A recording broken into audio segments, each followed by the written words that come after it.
Professor SNAB, where we make A-level biology as simple as a cell.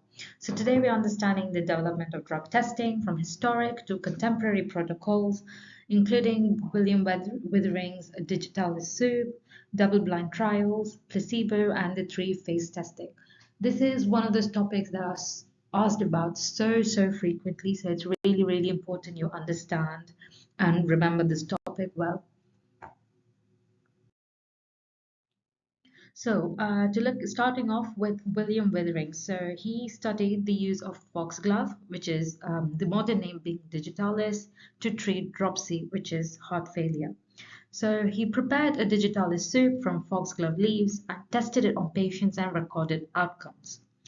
The strength of this idea was that systematic recording of results was taking place and it helped identify effective dosage and recognize toxic effects.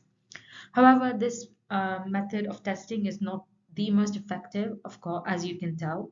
And the limitations are there was no control group, there was no placebo, no blinding, and the sample size was really small.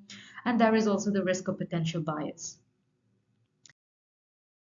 So what is a placebo? A placebo is a substance with no active ingredient. It is used as a control and allows comparison to determine whether effects are due to the drug or psychological factors. So now to look at what double-blind trials are, and you should be really familiar with what this is. The past paper questions on this is so frequent.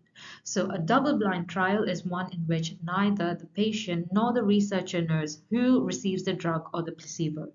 It eliminates the possibility of participant bias and observer bias, hence increasing the reliability and validity of the results observed. So now to look at the contemporary drug testing protocol. So modern drug testing is highly regulated and involves preclinical testing followed by clinical trials. In the preclinical testing, so in this stage, the drugs are tested on cells, tissues, and animals.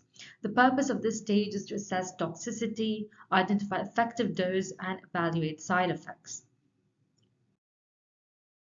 Trials, which consists of three different phases. So the first stage, phase 1, looks at safety.